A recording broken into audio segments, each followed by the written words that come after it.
Alright, so I'm going to start at the front of the vehicle. Got my top clearance lights, turn signals, 4-ways. They're all amber in color. Headlights, high beams and low beams. All of my lights are working properly. They're not cracked, damaged, or missing. I'm going to check underneath the engine. I'm going to make sure that there are no puddles or drips. Then I'm going to unlatch both sides. Both sides are unlatched. Open it. Coming to the passenger side. We've got the water pump is mounted securely. It is not leaking. It is gear driven. Some of them will be belt driven. Watch for that. You've got the alternator. The alternator is mounted securely. It's not cracked or damaged. It's belt driven. I'm going to go ahead and let you know about that and let you know the fan is belt driven. Going to move back to the oil. Going to check the level and condition. Going to check all the hoses and the lines. Going to make sure they're attached securely. They're not leaking. Then while I'm over here, I'm going to check these belts. I'm going to make sure that they are not cracked, they are not frayed. There's no more than 3/4 inch of play at the center of the belts. I can't check the fan from here, so we'll go to the other side.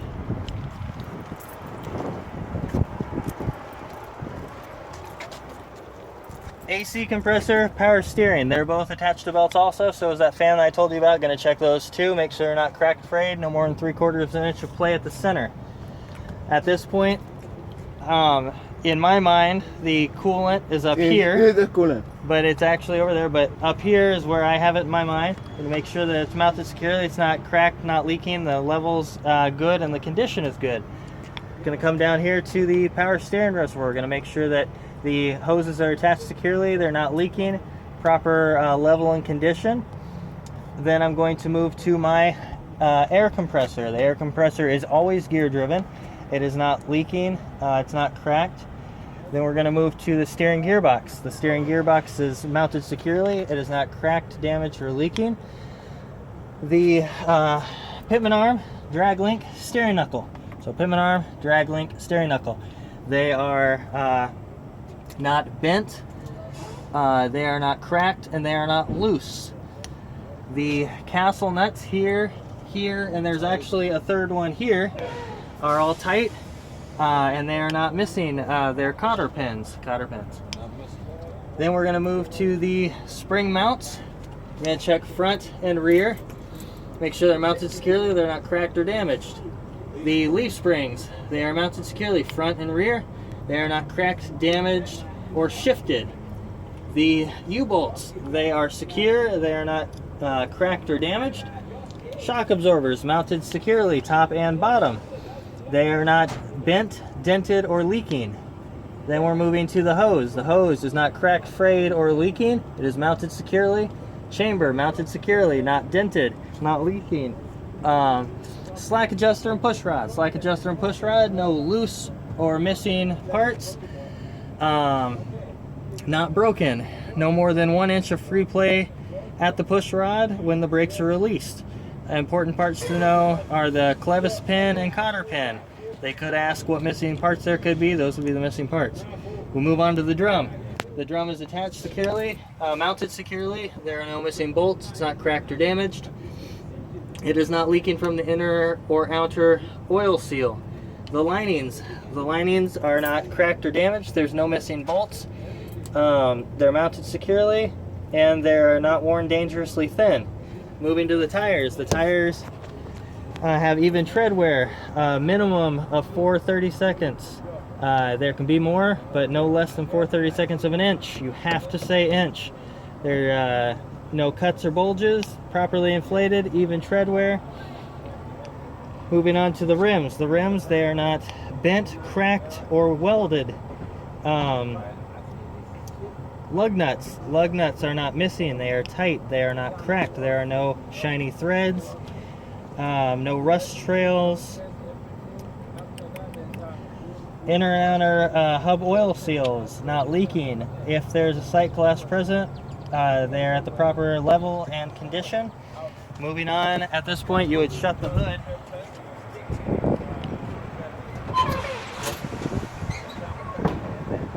And you'd latch it.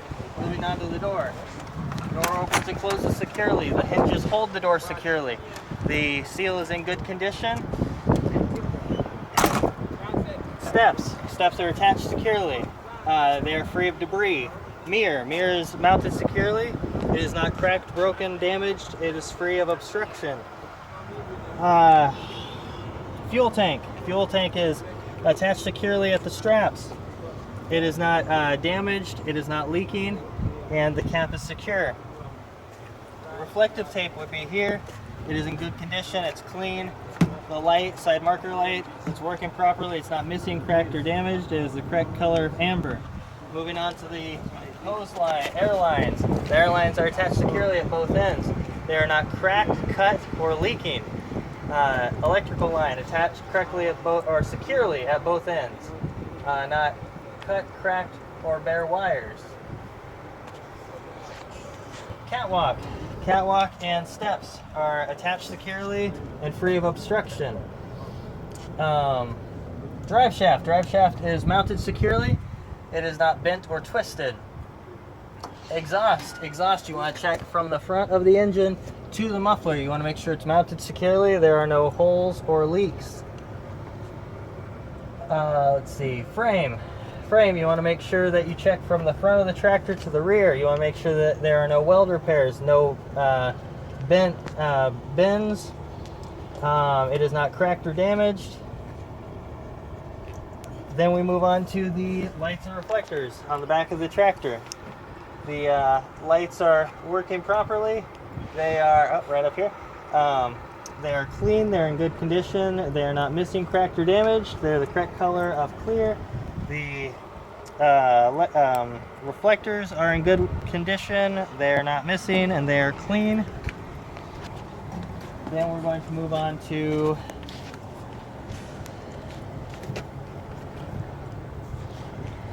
check my sheet, make sure I'm right. Spring mounts.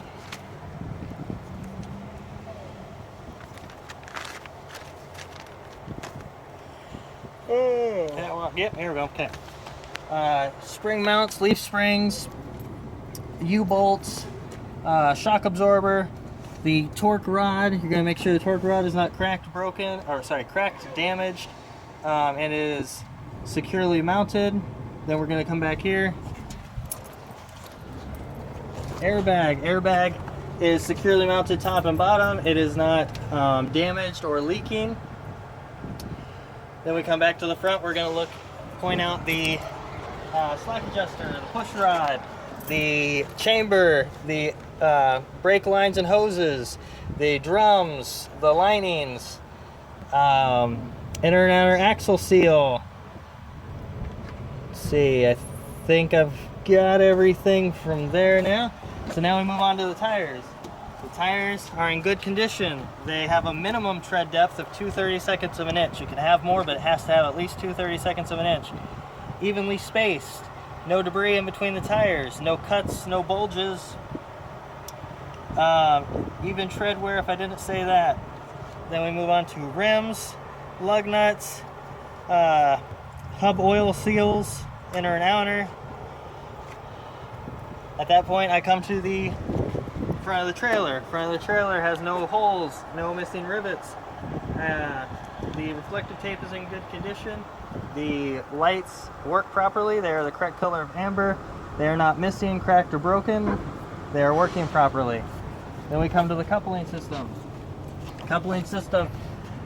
Mounting bolts are secure. They are not missing. The release arm is not bent, broken. It is engaged in a locked position. The locking pins are not missing any parts, no broken parts. They are engaged in a locked position.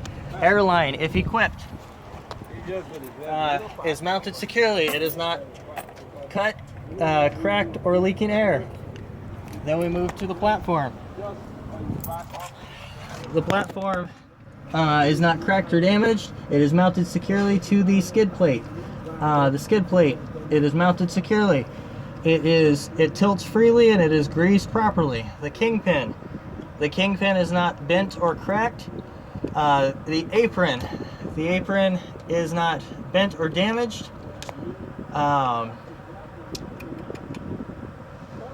Let's see. There is no gap in between the skid plate and the apron. The locking jaws are fully closed around the shank of the kingpin. At that point, I'm going to come back to the lights and reflectors. We've got turn signals, four-ways, tail lights, brake lights. They're actually called hazards back here. They're the correct color of red. The reflectors are in good condition. They're working properly. Lights are working properly, not cracked, damaged, or missing. They're also mounted securely. You have to stay mounted securely back here. Mud flaps and splash guards. They're mounted securely. They're not torn. They're not dragged in the ground. They're not missing. The reflectors on the mud flaps are mounted securely. They're in good condition. Landing gear.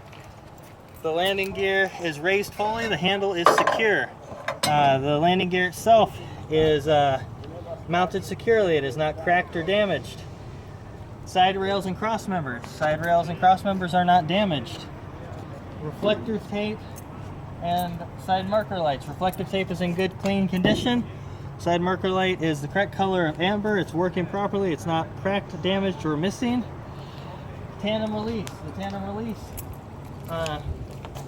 tandem release is going to be locked in place. The handle is going to be secure, and the pins are going to be locked in position.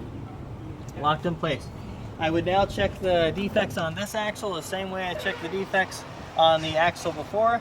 So I'm going to point out the spring mounts, shock absorber, if equipped, push rod. I'm going to point out the torsion arm because that's a new part. The chamber, air line or brake lines, hoses, spring leafs, leaf springs, U-bolts. Part of it I'm going to have to check from the back. Slack adjuster, push rod. If it was equipped with airbags, I would point those out.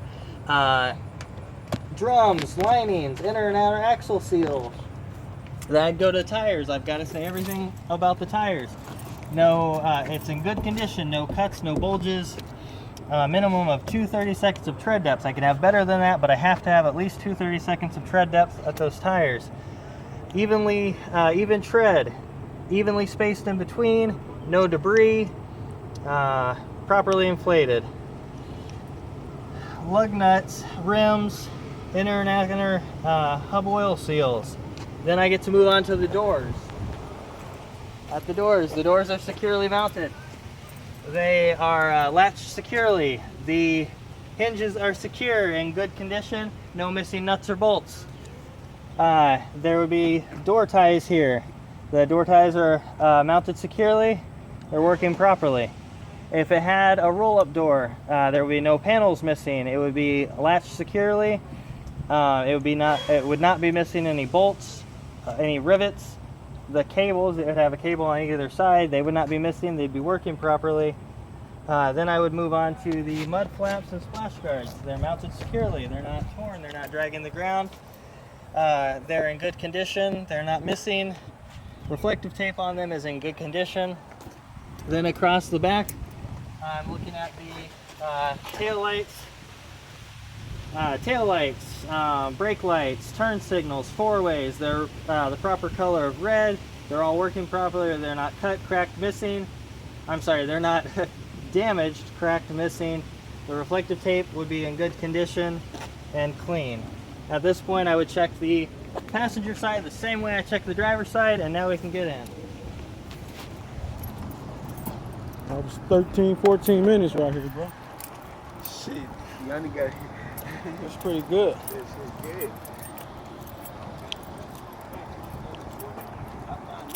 Excuse me, brother. Yeah, that's good. Step in first. So you start by getting in with a safe 3-point contact.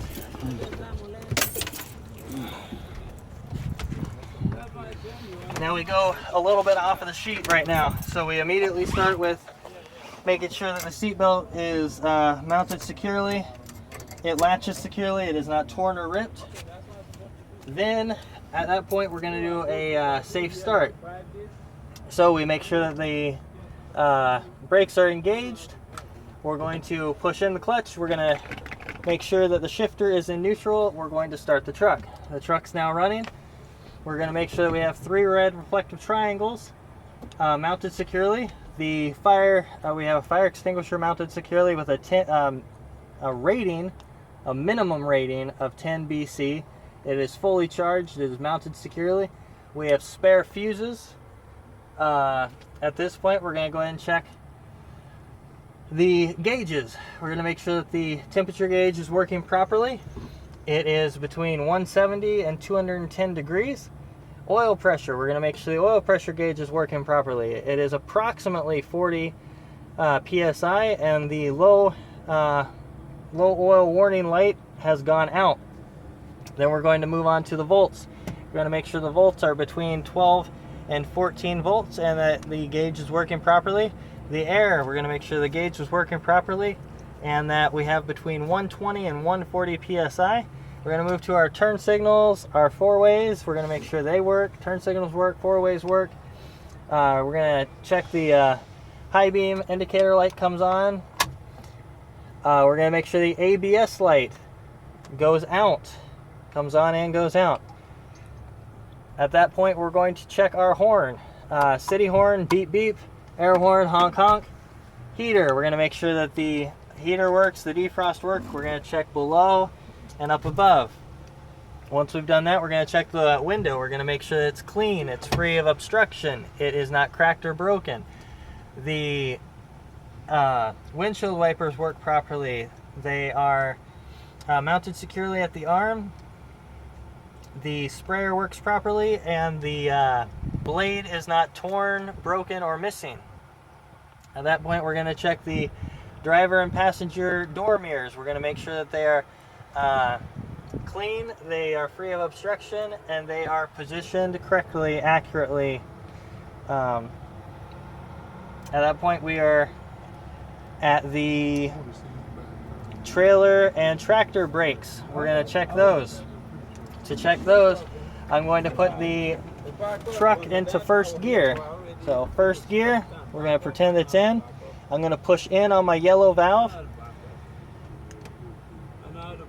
At that point, I am going to slowly release the clutch until I feel a tugging sensation. I'm going to be watching my mirrors to make sure that I'm not uncoupled. This check is to ensure that my my trailer brakes are working properly and that I am coupled properly and securely. I'm only going to feel the tugging sensation for a second before I push back in on that clutch. I'm going to engage the yellow parking brake again. I'm going to release my trailer brakes, so now I can check my tractor brakes. I'm going to slowly release the clutch until I feel the tugging sensation. As soon as I feel that, I'm going to push it in. I'm going to reapply my brakes by pulling them out, and then I am going to put my shifter into neutral, and I'm going to release my clutch. Now I'm going to explain to the instructor that at this point I would pull forward 5 miles an hour, I would push on my brakes, and I would check to see if my tractor pulls left or right. And that would be the end of the in-cab inspection. And that's it.